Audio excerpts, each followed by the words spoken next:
வணக்கம். இன்னைக்கு நம்ம பார்க்க போற விஷயம் ரொம்பவே முக்கியமானது. நீரிழிவு நோய்.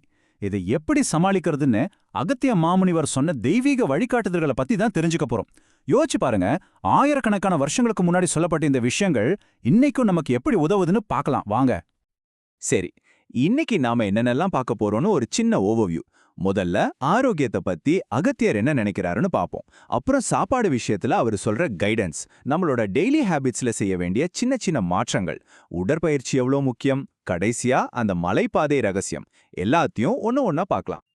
ஓகே, முதல்ல அகத்தியர் இந்த விஷயத்தை எப்படி பார்க்கறாருன்னு தெரிஞ்சுக்கலாம். ஏன்னா அவர் சொல்றது இது வெறும் ஒரு நோய் கிடையாது, அதுக்கும் மேலன்னு. அவரோட இந்த பார்வை நாம இந்த பிரச்சனையை அணுகிற விதத்தையே மாத்திடும். இந்த முழு வழிகாட்டுதலுமே ஒரு முக்கியமான கேள்வியோட தான் தொடங்குது. அது என்னன்னா, நீரிழிவு நோயோட பாதிப்பிலிருந்து நாங்க எப்படி தப்பிக்கிறது? பாருங்க, இந்த கேள்வி அன்னைக்கு மட்டும் இல்ல, இன்னைக்கும் நம்மள பல பேரோட மனசுல இருக்கிற ஒரு பெரிய கேள்வி. இதுக்கு முனிவர் சொன்ன பதில் நம்ம மொத்த கண்ணோட்டத்தையுமே அப்படியே மாத்தி போடுது. அவர் சொல்றாரு, இது நோயே இல்ல, நான் சொன்ன மூலிகைகளை சரியா எடுத்துக்கிட்டா எல்லாமே மாறிடும். பாத்தீங்களா, முதல்லயே ஒரு பாசிட்டிவ் அப்ரோச். இந்த நம்பிக்கையிலிருந்து தான் எல்லாமே தொடங்குது. சரி, அந்த நம்பிக்கைய எப்படி நிஜமாக்குறது? அதுக்கு அகத்தியர் சொல்ற முதல் விஷயம் நம்ம தட்டுல இருந்து தான் ஆரம்பிக்குது. ஆமா, நம்மளோட உணவு மற்றும் பானங்கள்ல என்னென்ன மாற்றங்கள் செய்யணும்னு இப்ப பார்க்கலாம். முதல்ல இனிப்பு. இதுல அவரோட வழிகாட்டுதல் ரொம்பவே தெளிவா இருக்கு. வெள்ளச் சர்க்கரைய சுத்தமா நிறுத்திடணும். அதுக்கு பதிலா நாட்டுச் சர்க்கரை அப்புறம் சுத்தமான தேனை பயன்படுத்தலாம். ஆனா அதுவும் அளவோட தான் இருக்கணும்னு சொல்றாரு. அடுத்து தானியங்கள். இங்க அவர் சொல்றது நிஜமாவே ரொம்ப சுவாரஸ்யமா இருக்கு. அரிசிய பத்தி கேட்டா அது உங்க விருப்பம்னு சொல்லிடுறாரு. கோதுமை ஒரு ஆப்ஷனா இருக்கு, ஆனா ராகி அதாவது கேழ்வரகு அதை பயன்படுத்துறது ரொம்ப நல்லது அப்படின்னு ஸ்பெசிஃபிக்கா ரெக்கமெண்ட் பண்றாரு.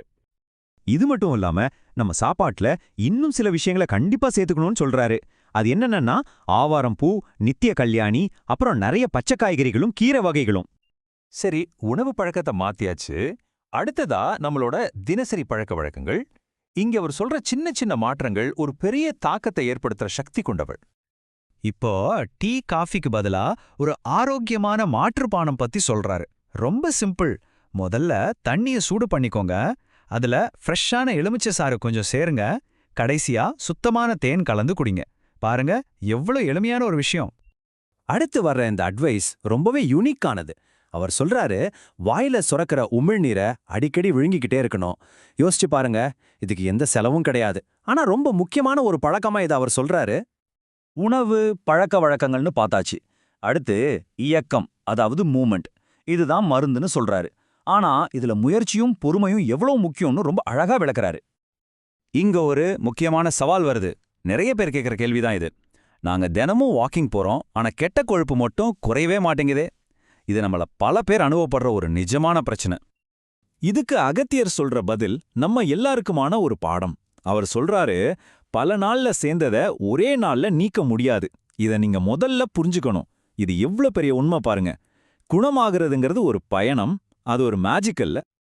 இப்போ இந்த வழிகாட்டுதலோட உச்சக்கட்டமான ரொம்ப ஆழமான ஒரு பயிற்சிக்கு வர்றோம். குணப்படுத்துதலுக்கான மலைப்பாதை. இது வெறும் உடற்பயிற்சி இல்ல, அதுக்கும் மேல. அவர் சொல்ற அறிவுரை ரொம்ப துல்லியமானது.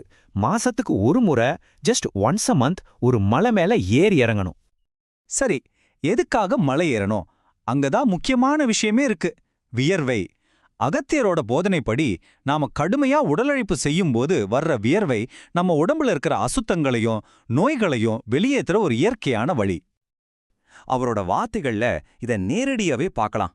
நீங்க மலை மேல ஏறும்போது சில நோய்கள் வியர்வையா உடம்புல வெளியேற்றப்படும்.